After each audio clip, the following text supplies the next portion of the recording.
मगध साम्राज्य की राजधानी राजगृह थी। बिंबिसार मगध के सम्राट थे। वो भगवान बुद्ध के प्रथम राजसी शिष्य थे और प्रमुख संरक्षक बने।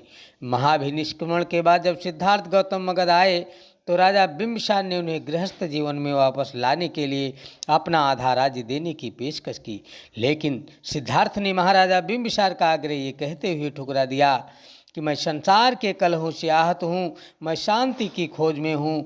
मैं इस दुख का अंत करने के बदले में इस पृथ्वी का राज तो क्या दिव्य लोक का राज भी न चाहूँगा। लेकिन महाराज ने उनसे वचन ले लिया कि जब कभी उनको बुद्धत्व मिल जाएगा वो राजगृह अवश्य आएंगे और उन्हें भी दीक्षा देने की कृपा करेंगे। अपने इसी वचन को पूरा करने के लिए भगवान बुद्ध काश्यप भाइयों, सारिपुत्र और मोगलायन सहित 1250 भिक्षुओं के साथ गया से राजगृह पहुँचे। महाराज बिंबिसार ने अपने दरबारियों और हजारों प्रजाजनों के साथ भगवान बुद्ध और भिक्षुओं का स्वागत किया। भगवान बुद्ध और उरुबेला काश्यप को देखकर कुछ लोग असमंजस में पड़ गए कि दोनों में से कौन गुरु और कौन चेला। काश्यप ने लोगों की समस्या को भांपते हुए कहा कि उन्होंने सारहीन और क्षणिक काम भोगों को त्याग कर भगवान बुद्ध के शील, सदाचार, करुणा, मैत्री, बंधुत्व और क्षमता वाले मार्ग को जो निर्वाण सुख तक ले जाता है अपनाया है।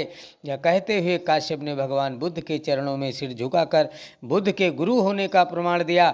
भगवान बुद्ध ने उपस्थित लोगों को धम्म का उपदेश दिया, जिसको सुनकर और समझकर महाराजा बिंबिसार और अनेकों लोगों को ज्ञान की पहली अवस्था श्रोतापण प्राप्त हुई।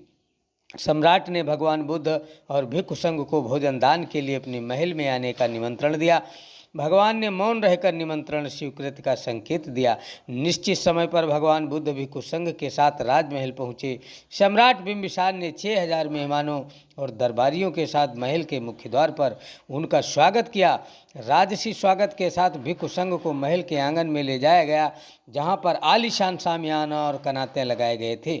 भगवान बुद्ध को पंडाल के बीचों बीच में उच्च आसन पर बिठाया गया। उनके बैठने के बाद सब लोग अपनी अपनी जगहों पर बैठ गए। सम्राट ने स्वयं अपने हाथों से भगवान बुद्ध के लिए शुद्ध शाकाहारी भोज परोसा।